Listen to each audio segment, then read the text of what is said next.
Hi viewers, welcome to our channel. ప్రస్తుతం మనతో పాటు మంది రామారావు గారు సీనియర్ జర్నలిస్ట్ ఉన్నారు. వారితో ఒకసారి మాట్లాడదాం. సార్ నమస్కారం. సార్ నమస్తే బాబు. సార్ రాజ్ తరుణ్ గారికి తెలుసు, లావణ్య గారి ఇష్యూలో కాస్త హెడేక్గా మారిపోయింది. ఆ విషయం మనకు తెలుసు. అయితే రిలీజ్ అయిన సినిమాలు కూడా రెండు ఫ్లాప్ అవడం మనం చూస్తాం. కూడా కలిసి రాలేదు సార్ ఈ మధ్య కాలంలో. అయితే ఇప్పుడు ఒక ఊరట లభించింది. లావణ్య కేసులో ఆయన అరెస్ట్ చేస్తారేమో అన్న భయంతో ముందస్తు బెయిల్కి వెళ్ళారు కదా సార్. ఇప్పుడు ముందస్తు బెయిల్ కోర్టు గ్రాంట్ చేసింది. ఇది కాస్త ఊరట లభించింది. మరి ఇప్పుడు ఎలాగో రాజస్థాన్ అరెస్ట్ చేసే అవకాశం అయితే లేదు. మరి లావణ్య రాజస్థాన్ ఇష్యూ ఎటువైపు వెళ్ళే ఛాన్స్ ఉంది? మీరేం చెప్తారు? దీని ప్రభావం రాజస్థాన్పై ఏ విధంగా ఉంటుంది? ఈ ప్రభావం ఆల్రెడీ రాజస్థాన్ మీద ఉందండి. అది చాలా దారుణం. ఇప్పుడు ప్రభావాన్ని ముందు దాన్ని మనం లీడ్ ఇవ్వాలి కదా కాస్త. ఇప్పుడు వస్తున్న వ్యక్తి ఉందనుకోండి, సినిమా రిలీజ్ అయింది, నాలో మంచిగా ఉన్నట్టయితే బాబాయ్ దాంట్లో అంత బాగా చేశారు, దీంట్లో అంత బాగా చేశారు, మాకు లీడ్ ఇస్తాం. ఆ ప్రజల్లో అది మంచి టాక్ వస్తుంది.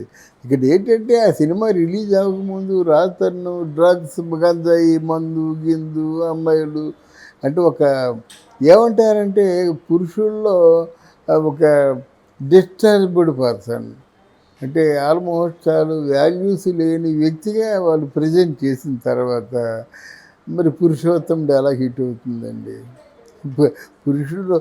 పురుషుల్లో ఉత్తముడిగా ప్రజెంట్ చేయలేదు వాళ్ళు, మామూలుగా వాల్యూలెస్ బగ్గర్గా ప్రజెంట్ చేశారు. అదొకటి.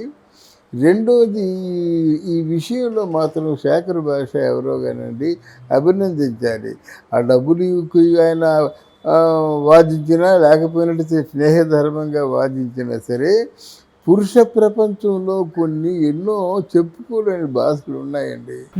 అంటే ఒక ఆడ మనిషి వెళ్ళి పోలీస్ స్టేషన్ ముందు ఏడిస్తే పట్టించుకుంటారు, వెంటనే కేసు పెట్టేస్తారు, నిజాలు తెలుసుకోరు. అలాగని పురుషుడు వెళ్ళిపోయి నాకు ఎలాగని మానసిక సంఘర్షణ అనుభవిస్తున్నానంటే జైల్లో పెడతారు. ఎంతమందితో ఉంటావు అని అడుగుతారన్నమాట.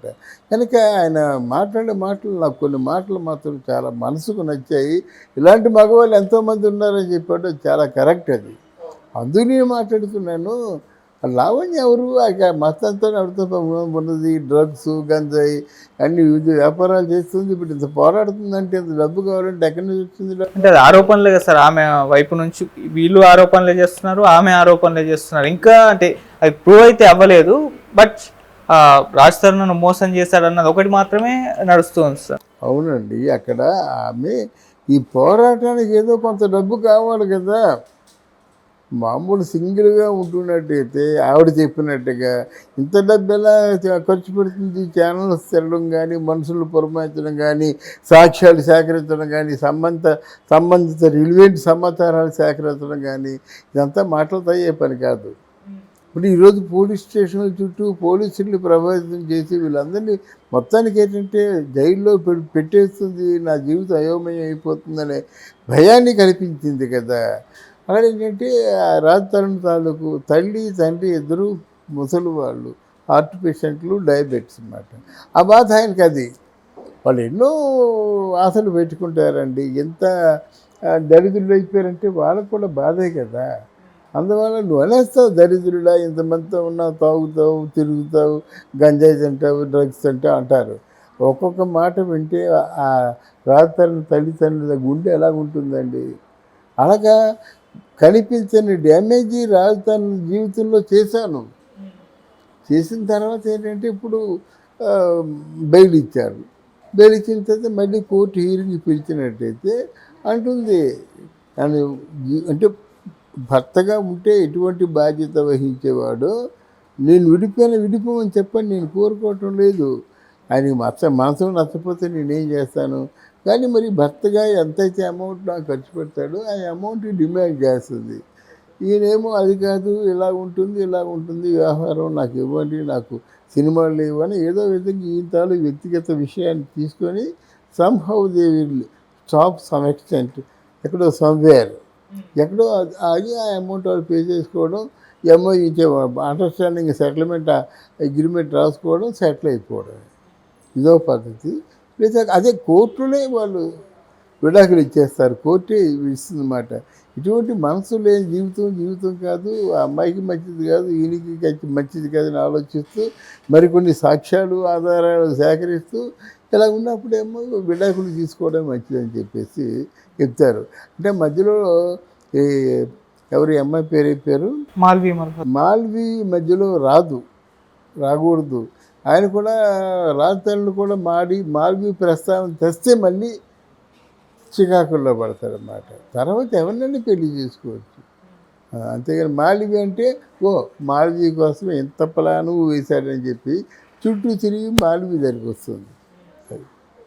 సార్ అంటే ఇప్పుడు వీళ్ళ ఇష్యూ అది ఎక్కడి వరకు వెళ్ళే ఛాన్స్ ఉంది సార్? ఆ అమ్మాయి ఏమో మొన్నటి వరకు రాజ్ తరుణే కావాలి, రాజ్ తరుణ్ తోటి కలిసి ఉండడానికే ఈ పోరాటం అని చెప్పేసింది. మళ్ళీ ఒక సందర్భంలో రాజ్ తరుణ్ చనిపోయాడు అనుకో అని చెప్పేసి బతుకుతానని చెప్పేసి అటొక స్టేట్మెంట్ ఇవ్వడం మనం చూసాము. అంటే ఆమె వైపు నుంచి అసలు ఏం కావాలి అన్నది దాని పట్ల ఒక క్లారిటీ లేదని చెప్పేసి చాలా మంది అభిప్రాయపడుతున్నారు సార్. మరి మీరేం చెప్తారు సార్? ఆమె విచ్చలవిడితనం మనిషి అండి. రాజతరుణ్ ఎప్పుడైతే నిన్ను వదిలేశాడో ఆ రోజు ఇష్యూ రావాలి, 10 రోజుల్లో ఇష్యూ రావాలి. అది మళ్ళీ ఇప్పుడు తేడా ఏంటి? 2 సినిమాలు ఉన్నాయనా ఒకటి. తర్వాత నువ్వు రాజతరుణ్ని అంతగా ప్రేమించినట్టు ఇంకొకటి మొహం చూడకూడదు. వాడెవడో మస్తానని వాడు ఉన్నాడు కదా, వాడి తాలూకు వాడిని భర్తగా చెప్పుకోవడం ఎందుకు, వాడితో కాపురం చేయడం ఎందుకు ఒకటి. రెండోది వాడికి ఫ్రెండ్స్తో తిరగడం, విచ్చలివిడితనంగా ఉండడం, నైట్ అవుట్లు చేయడం వాడికి అలవాటు. అవి చేయడం దేనికండి? గంజాయి వ్యాపారం చేస్తుందని అభియోగం. మరి ఇవన్నీ చేస్తుందంటే స్వేచ్ఛా జీవితాన్ని కోరుకుంటుంది కాబట్టి చేస్తుంది, చేయదు. అందువల్ల మనం డెఫినెట్గా ప్రజలందరూ కూడా ఆవిడని సస్పెక్ట్ చేస్తారు. ఎంత తెగించిన ఆడది కాకపోయినట్టయితే ఒక ఛానల్లో డిబేట్ జరుగుతుండగా శేఖర్ భాష అనే వ్యక్తిని చెప్పుతో కొడుతుందండి. అంటే చెప్పు తీరేరు, చెప్పుతో కొట్టలేరు. అంటే చెప్పుతో కొట్టడం, చెప్పు దెబ్బలు తినడం వారికి అలవాటు అయితేనే చెప్పుని ప్రయోగిస్తారు. అందువల్ల పక్కా ఆవిడేంటంటే ఆవిడని ఇది అనడానికి అది సిగ్గుపడుతుంది. అది అటువంటి క్యారెక్టర్ కనుక మనం అటువంటి క్యారెక్టర్ని దూరంగా ఉంచాలి. వీళ్ళు ఉన్న గొప్పతనం ఏంటంటే ఇప్పుడు ఇంత బ్రోకెన్గా ఉన్న గొప్పతనం ఏంటంటే అమాయకంగా నటిస్తారండి. వల్ల ఏడ్ చేస్తారు. అక్కడ అమాయకత్వాన్ని పడిపోతారన్నమాట. ఎంత క్యాబరెట్ డ్యాన్సర్ అయినా మన దగ్గరికి వచ్చి నా జీవితంలో అలాగే మొత్తం సర్వస్వాన్ని కోల్పోయాను, నాకు ఎవరు ఆలంబన లేరంటే అదే నమ్మేస్తారు వీళ్ళు. ఇప్పుడు బట్టలు ఇప్పేసి క్యాబరెట్ డ్యాన్స్ చేస్తుంది కదా, ఇన్ని డ్యాన్సులు చేస్తుంది కదా, ఎంతమంది ఈవిని ఉపయోగించుకుంటారు, ఎంతమంది ఈవిని వాడుకుంటారు, ఈవిడ ఎంతమందిని అది ఆలోచించరు. ఆడితే మన కవిగుల్లోకి వచ్చో మన ఒళ్ళోకి వచ్చి బోరుమని నడిస్తే అయిపోయింది ఆ జీవితం, అక్కడితో పతనం. అలాంటి వ్యక్తే లాభం. Thank you so much.